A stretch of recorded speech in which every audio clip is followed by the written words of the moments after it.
What is up, guys? Today I've got some very bad news for you, and that news is that, as you may have already heard, the PT Cruiser has finally given up on its 247,000 plus mile journey. It reached almost 250k before a valve either dropped, broke, has a giant crack in it. I'm not really sure, but we will be finding out later. But it is zero compression on cylinder 4, which means that this thing is pretty much done. Is it fixable? Yeah.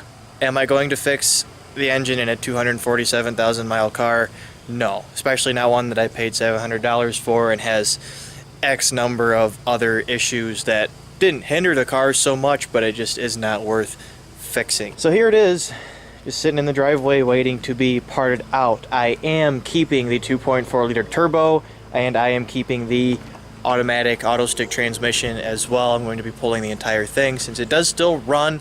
You guys saw in the edit, it sounds terrible, has a hard time revving. I think there may be an issue with cylinder 3 as well, because it also has lowered compression. It's about 30 psi below where it was 6,000 miles ago. So it's not happy. It's definitely not happy at all. It's not good. I don't know which valve is broken. It sounds like an exhaust valve because it sounds like an exhaust leak, but I don't know. We'll find out later. After this thing gets pulled, I'm going to be tearing this engine apart and we're going to investigate what actually broke on it. We're also just going to look and see what an engine with almost 250,000 miles looks like, because I'm very curious to see the amount of sludge buildup. Is there any other signs that maybe something else is about to give on it? Unfortunately, we won't be taking the transmission apart because there's a lot of really small parts on that thing. And it's also, I just don't have enough experience to know how to put that thing back together if I do. So yeah, the car is done. My plan is to strip it basically of all the stuff I want to keep, which is, there's a pretty good amount of stuff I want to keep off of it. Some of it I've already removed, and I'll show you guys that in a little bit. And have it scrapped, sign title off, give it to a metal yard or something. There's one that I take, the same yard I took the Eclipse to, we'll probably end up with it. We'll tow it down there. Parts I do want to keep that are still on it.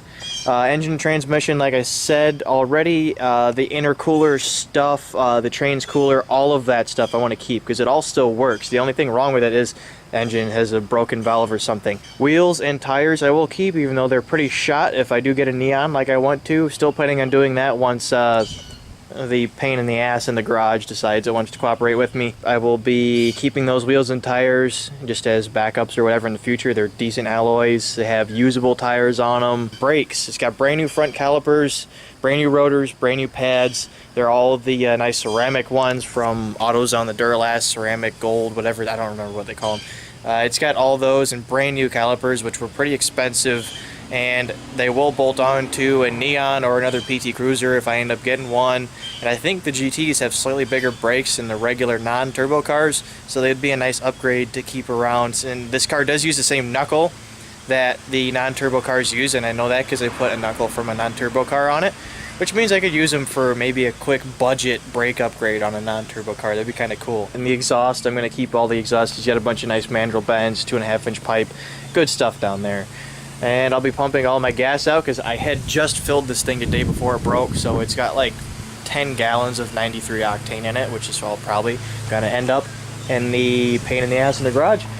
And some stuff I've already removed. I removed radio and like the radio mount, and then all my subwoofer wiring and all of that I also took out. I don't know, there's a bunch of trash in here because, you know, I figured I would throw all the PT Cruiser's trash and a couple other things in here since I'm getting rid of it to clear things out like a side skirt from a Grand Am.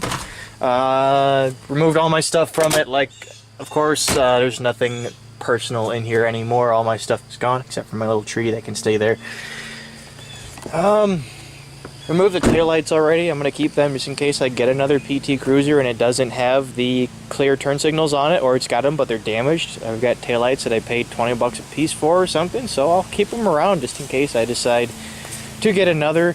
And I mean, there really wasn't much else that I pulled off of it. And I pulled the cold air intake off of it that I made. You guys have seen that. Oh, and the HIDs, I pulled them out as well. Rear taillights, I had brand new bulbs in it.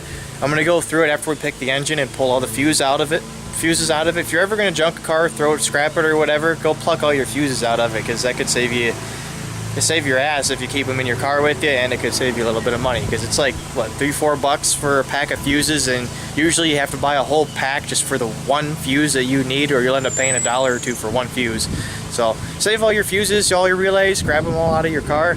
Sounds dumb to some of us, but it's a good idea to grab them, just because you never know when you're going to need them, especially if you plan on potentially getting another car basically the same as it, or another PT Cruiser in my case, or a Neon. I do still want to get a Neon. I really like this car, so I may end up getting another PT Cruiser. It won't be anytime soon, because I do have a new daily. You guys probably saw it in the last video. The Saturn's going to be my daily until my parents buy it from me for my brother to have as his first car. So I'll be driving that, and it'll give me plenty of time to try and figure out what I want exactly. I'll be able to drive the truck soon, hopefully. I'm going to make a standalone video for that, just to explain what is wrong with the truck at the moment and why it's going to be down for probably 2 or 3 weeks, because it's a weird engine that's in that truck, and I completely overlooked something that is kind of biting me in the ass right now. Yeah, PT Cruiser, dead. Well, not dead, it does still run, I guess, but it is not drivable. It has like 5 horsepower. I was at my friend's house when the valve broke, and I had to drive it all the way here. Fortunately, it was in town.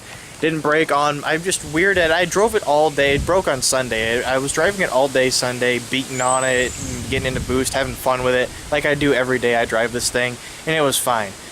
I go out Sunday night to start it to go to work, and didn't even make any weird noises. It just started and was running like complete dookie, and I was like, oh, that's cool. So I called off work, grabbed the compression tester, hooked it up, and cylinder number 4 was the first one I checked, because I had gone and pulled the spark plugs out to see if pulling the spark plug off of the cylinder didn't affect how it was running, and pulled it off the number 4, and it continued to run the same as it was, which was, you know, a misfire. So that was the first one I checked. 0 compression, not even like a 1 psi bump.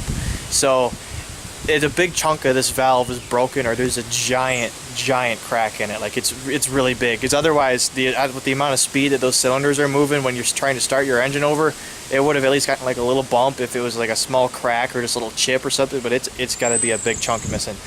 So PT Cruiser is deceased.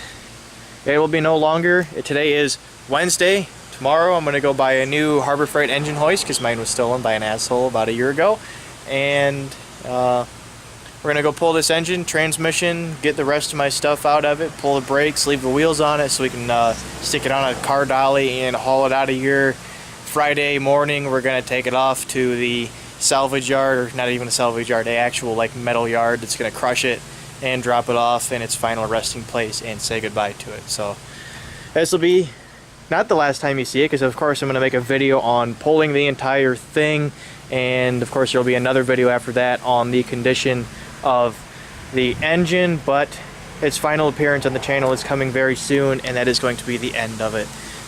So hope you guys have enjoyed this quick video. If you guys like the little edit that I did, let me know if there's any suggestions you have to maybe improve one, because I kind of like doing that. It's kind of cool. I like editing those. They're really fun. If you guys like that, let me know. I put a little bit of effort into it, recording, and we'll see how well it comes out when I actually get it finished.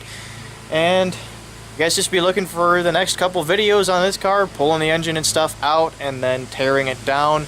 Aaron from 802 Garage may be here while the tear down happens, so we'll just see what goes on.